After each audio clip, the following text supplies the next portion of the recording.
धरना चल रहा है गर्दनीबाग में। नीतीश कुमार जी महिला सशक्तिकरण की बात करते हैं और महिलाओं ने आज सड़क पर उतरी है अपनी मांगों के लेकर। कुछ हैं, हम इनसे बात करते हैं। और विशेष के लिए क्या मांगे तो यही है कि आशा वर्कर्स को और आशा फैसिलिटेटर्स को पक्का कर्मचारी बनाया जाए, उनको 26,000 रुपये न्यूनतम वेतन दिया जाए और तमाम सामाजिक सुरक्षा लाभ दिए जाए। इन्हीं मांगों को लेके और इससे पहले जो आंदोलन हुए थे उसमें सरकार के साथ हमारे कुछ समझौते हुए थे, उन समझौतों को लागू करना और प्रोत्साहन राशि हमारी जो उसमें बढ़ोतरी की मांगों को लेके आज हम यहाँ पे प्रदर्शन कर रहे हैं।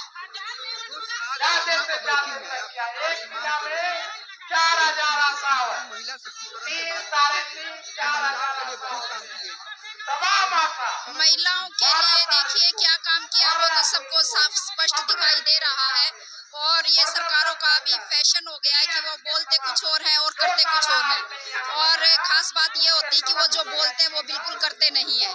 जब वो महिलाओं के सशक्तिकरण की बात कर रहे हैं तो उस वक्त में महिलाओं को समझ जाना चाहिए कि अभी महिलाओं पे सबसे बड़ी संकट की घड़ी आने वाली है। 20 साल से जो यहाँ पे बैठी हैं आशा वर्कर्स और फैसिलिटेटर्स, वो पिछले 20 साल से स्वास्थ्य विभाग की सेवा कर रहे हैं। यहाँ ममता भी आई हैं और यहाँ पे वैक्सीन को कैरियर वाले भी यहाँ पे आए हुए हैं तमाम।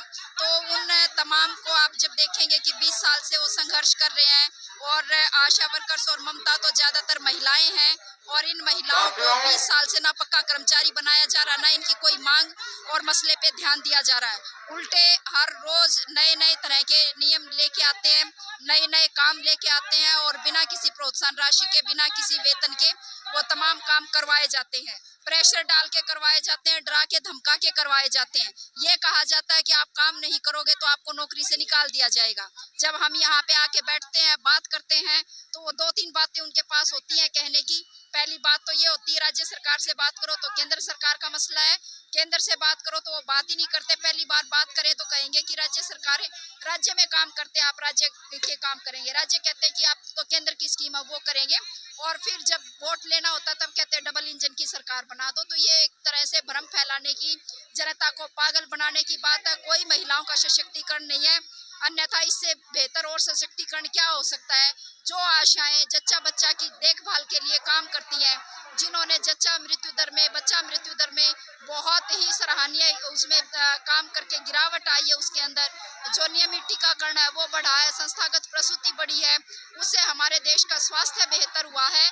तो ये इन महिलाओं को आप वेतन देने का मतलब है समाज की तमाम महिलाओं और हमारे नवजात शिशुओं को उनको भी मजबूत करना। लेकिन सरकार ये काम नहीं कर रही, इसीलिए हम केवल ये कह सकते हैं कि वो जो नारे देते हैं वो झूठे होते हैं, खोखले होते हैं, कोरी झूठ होती है।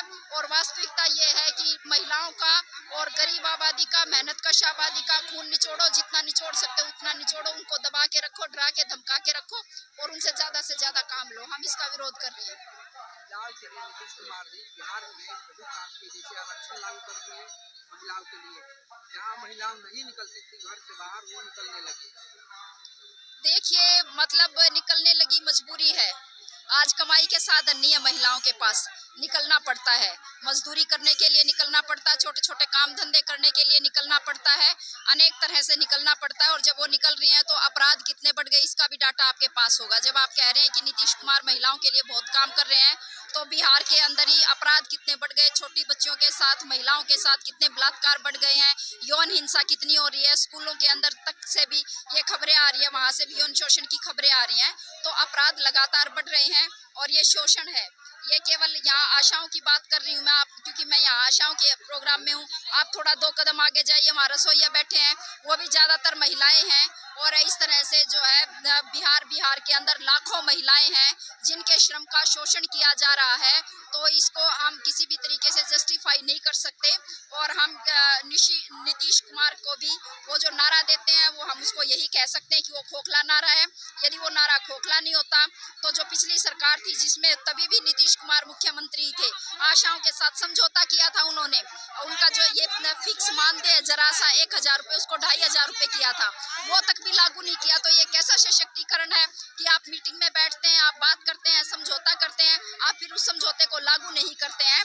तो ये बात अलग है, कहने की बातें अलग होती हैं, करना उनको कुछ और नहीं है। बस यही करना है, हिंदू मुसलमान के नाम पे बांट के रखो, लोगों को जातियों में बांट के रखो और सत्ता पे काबिज रहो किसी भी तरह से। बाकी जनता कल मरती आज मरे, उनके लिए कोई इसका मकसद नहीं है। नीतीश कुमार की और महिलाएं भी होती है और वो तो भ्रम में फैला के आप कुछ भी ले लो।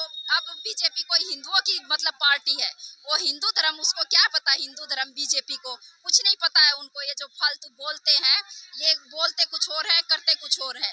मतलब इनको हिंदुओं के बारे में कोई लेना देना होता तो जो हाथरस में हुआ दलित लड़की के साथ वो नहीं होता। रात को तेल छिड़क के कौन हिंदू जो है जलाता है अपनी जो है शवों को। हम दिन छिपने के ना, पूरी 1 मिनट आप पूरी बात सुनिए, कोई दिन छिपने के बाद कोई दाह संस्कार नहीं करता हिंदू, लेकिन बीजेपी के राज में उत्तर प्रदेश में ये हो रहा है। और ऐसी अनेकों घटनाएं हम बता सकते हैं जो कि हिंदू हमारी जो संस्कृति है, हमारे रीति रिवाज है, उनके खिलाफ जाते हैं, लेकिन उसके खिलाफ काम करते हैं। भाषण देंगे चुनाव के समय पे कि हिंदू हिंदू एक हो जाओ, हिंदू मुसलमानों में लड़ाई करवाएंगे और सत्ता पे काबिज रहेंगे। यही उनका खेल है और यही सच्चाई है इनके बारे में। कार्यक्रम चलता रहेगा, चलेगा। मैं आमंत्रित करता हूँ। वर्षिक पटेल थी जो कथक वाचक थी जबलपुर जब महामंत्री वो कथा कर रही मैं थी, सहायक महामंत्री ब्राह्मण लोग नीलम जी का कर रहे थे, नीलम झा को मैं आमंत्रित करता हूँ। कथा नहीं कर सकती है। घोड़ी पे नहीं चढ़ने देते दलितों को। अभी कितनी जगह से आ रहा है मध्य प्रदेश में, दलितों के मुंह पे पेशाब करने वाले कौन थे? बीजेपी के नेता थे। कितने मतलब आ रहे हैं ऊना के अंदर और कहां कहां पे दलितों के खिलाफ अपराध के कितने किस्से आए हैं जिसमें बीजेपी के नेता खुद इन्वॉल्व हैं। तो जिनकी मानसिकता मनुवादी है, जो वो ब्राह्मणवादी सोच के लोग हैं, वो इस समाज को कोई न्याय नहीं दे सकते हैं। और असल में मतलब नीतीश कुमार कुछ दिखाते हो, वो पिछलग्गू हैं बीजेपी के, वो 20 साल से बीजेपी के साथ हैं।